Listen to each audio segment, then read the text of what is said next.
Hello everyone, judiciary by PW के platform पर आप सभी का स्वागत है। आई एम अपूर्वा पुरोहित।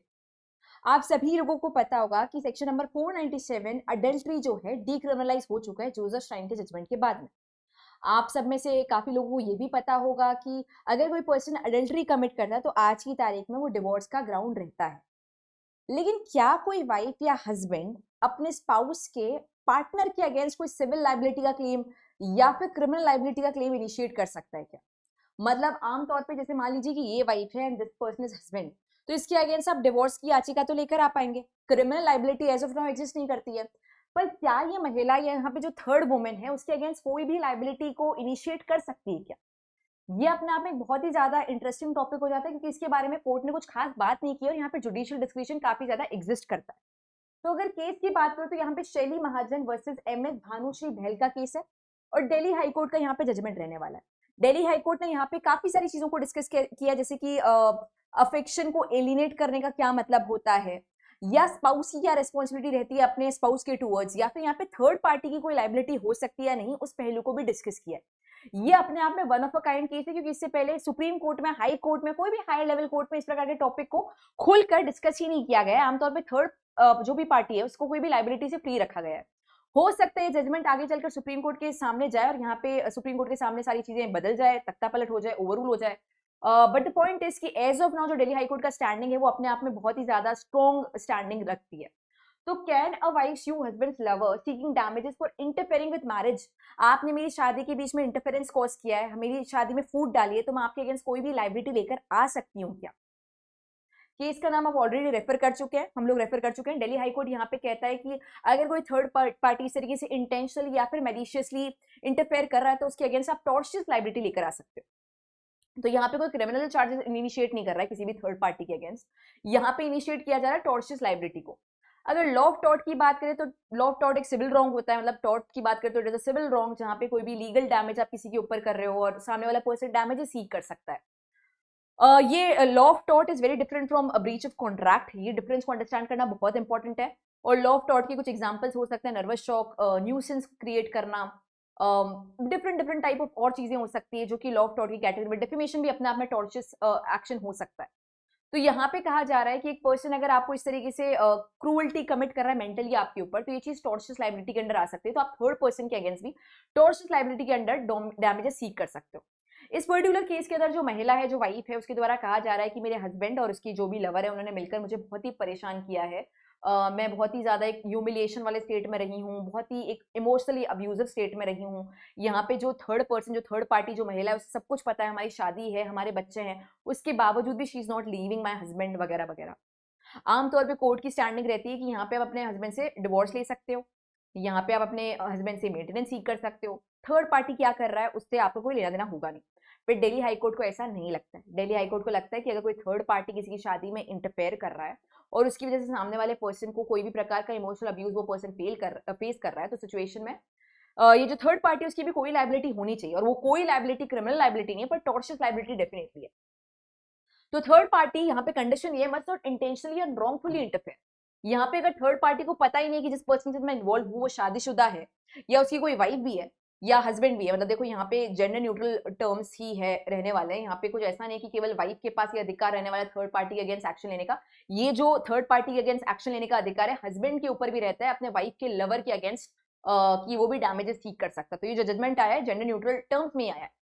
हो सकता है जजमेंट, जैसे कि मैं कह रही हूँ, सुप्रीम कोर्ट के सामने जाए तो चीजें बदल भी सकती है क्योंकि आमतौर पे इंडिया में स्टैंडिंग रही नहीं है। बट दिल्ली हाईकोर्ट ने क्या क्या कहा है उन पॉइंट को डिस्कस करते हैं।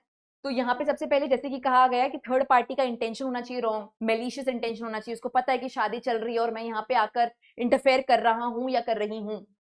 ये सब कैलकुलेटेड एक्ट्स है to alienate the affection of a spouse. देखिए आमतौर पे एक व्यक्ति शादी करता है तो उसका एक अधिकार रहता है कि मुझे मेरे पति या पत्नी से कोई अफेक्शन मिले, कोई लव मिले, मुझे कंपेनियनशिप मिले।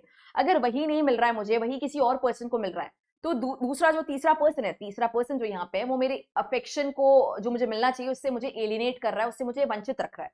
यहाँ पे हस्बैंड या वाइफ जो कि चीटिंग पार्टनर है उसकी तो गलती है ही है, बट सामने वाला जो पर्सन थर्ड पार्टी इस तरीके से अपने आप को इंसर्ट करके मेलिशियसली एक्ट कर रहा है, वो भी अपने आप में किसी प्रकार से रिस्पॉन्सिबिलिटी होल्ड करता है और उसके अगेंस्ट भी टॉर्शियस लाइबिलिटी लाई जा सकती है।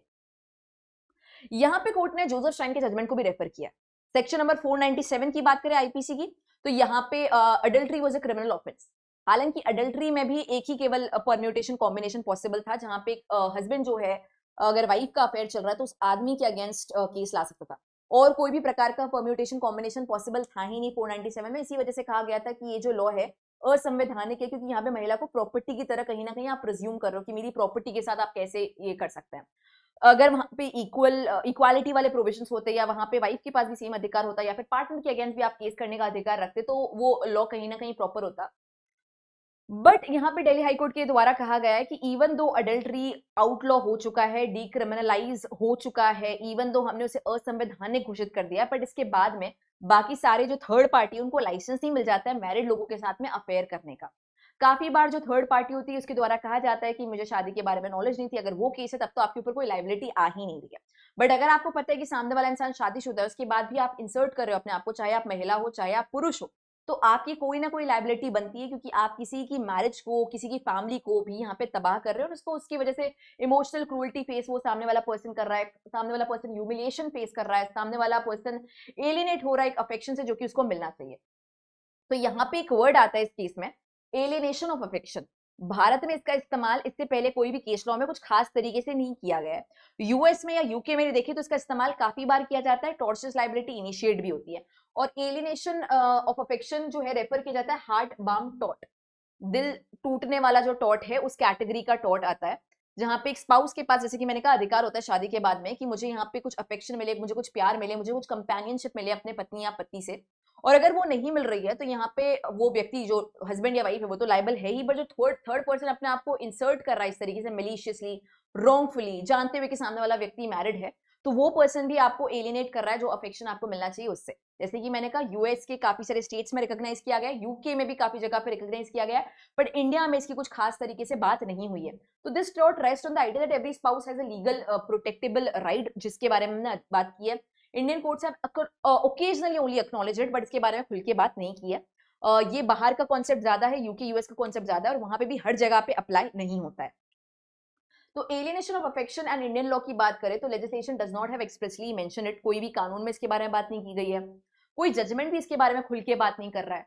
बट उसके बावजूद भी दिल्ली हाईकोर्ट ने एक स्ट्रॉन्ग स्टैंडिंग ली है और इसके बारे में बात की, और इसके बेसिस पर यह भी कहा है वाइफ को कि आप टॉर्चरस लाइबिलिटी सीक कर सकते हो यहाँ पे थर्ड पार्टी से, और उससे मॉनेटरी डैमेजेस ले सकते हो।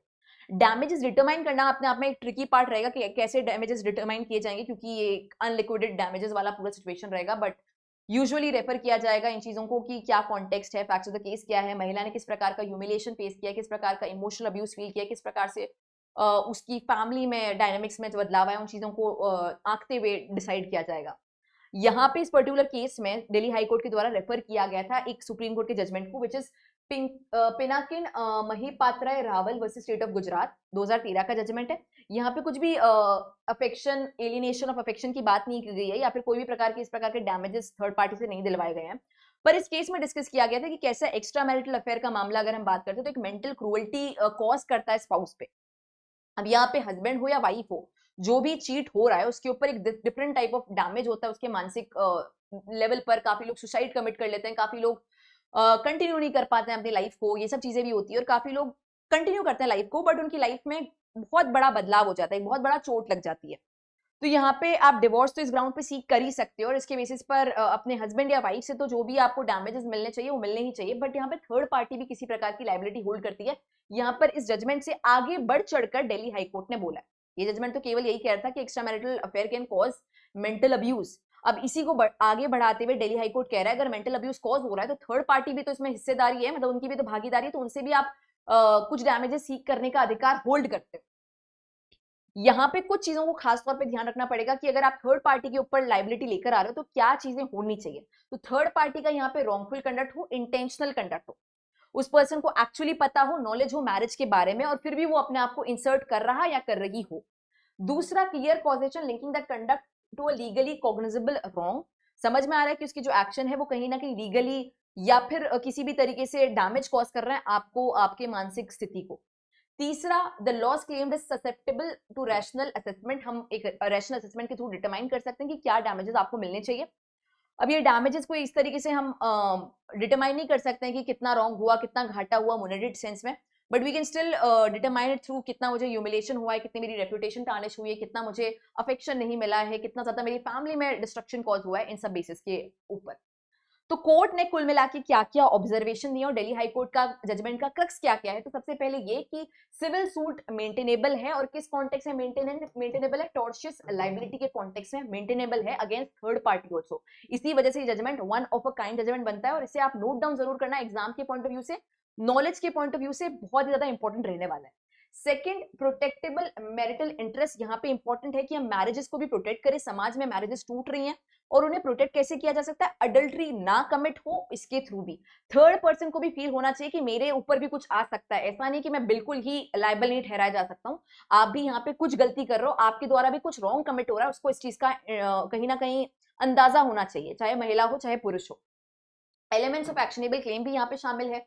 अगर हम लोग बात करते हैं एलिनेशन ऑफ अफेक्शन के बारे में, तो प्लेंटिव मस्ट एस्टैब्लिश की रॉन्ग कमिट हुआ है, कॉजेशन कहीं ना कहीं उससे कुछ मेंटल अब्यूज कॉज हो रहा है, और डैमेजेस जो है कहीं ना कहीं क्वांटिफाइबल तरीके से हम असेस कर सकते हैं, डिटरमाइन कर सकते हैं। कंडक्ट अगर स्पाउस का बिल्कुल ही वॉलंटरी है, सामने वाले व्यक्ति का कुछ नॉलेज नहीं है शादी के बारे में, या फिर सामने वाले व्यक्ति का कोई इस तरीके से इन्फ्लुएंस नहीं है आपके ऊपर, तो वहां पे थर्ड पार्टी के ऊपर कोई लाइबिलिटी नहीं आएगी, वहां पे आपका और आपके स्पाउस के बीच की बात है। आप देखो कि आपको डिवोर्स सीख करना है, आपको अलग रहना है, मेंटेनेंस लेना है, क्या करना है, that you will be seeking. इसके अलावा ये क्रिमिनल लॉ नहीं है, मतलब हम अगर किसी थर्ड पर्सन को लायबल ठहरा रहे हैं या स्पाउस को लायबल ठहरा रहे हैं, तो ये अपने आप में कोई भी प्रकार का क्राइम कमिट नहीं हो रहा है। अगर कोई पर्सन अपनी शादी में चीटिंग कर रहा है या फिर किसी तीसरा पर्सन भी किसी की शादी में एंटर कर रहा है, तो ये कोई भी प्रकार क्रिमिनल रॉन्ग नहीं है, ये केवल सिविल लाइबिलिटी, टॉर्शियस लाइबिलिटी को अंजाम दे रहा है, और उसके बेसिस पे आप डैमेजेस सीख कर पा रहे हो। तो ये पूरा की पूरा क्रक्स इस जजमेंट का होता है अपने आप में। जैसे कि मैंने कहा, वन ऑफ अ काइंड ये केस रहने वाला है। आपका क्या ओपिनियन है इस पूरे चीज के ऊपर, आप क्या सोचते हो कि क्या बदलाव आने चाहिए कानून के अंडर या फिर जजमेंट्स के थ्रू, इस चीज कमेंट में जरूर बताना। जहां तक मुझे लगता है ये केस सुप्रीम कोर्ट के सामने जाएगा, एंड सुप्रीम कोर्ट प्रोबेबली एक डिफरेंट पॉइंट ऑफ व्यू यहाँ पे देने वाला है। बट देखने वाली बात होगी कि क्या बदलाव किया जाता है, या इस चीज को स्टैंड किया जाता है, क्या सुप्रीम कोर्ट भी इसको अपहेल्ड करता है। अगर सुप्रीम कोर्ट ने इसे अपहेल्ड किया तो ये बनेगा हमारे लिए प्रेसिडेंट, और बाकी के सारे जजमेंट्स पे भी अप्लाई होगा, और अपने आप में एक बहुत ही ग्राउंड ब्रेकिंग चीज हो जाएगी। और शायद मैरिजेस किस तरीके से परसीव की जाती है उसे उसमें काफी बड़ा बदलाव आएगा, और एडल्ट्री को डील करने का एक बहुत ही डिफरेंट अप्रोच इंडिया में अप्लाई हो जाएगा। Thank you so much everyone for joining in, और आपका जो भी ओपिनियन है, I would be very curious to know. Thank you.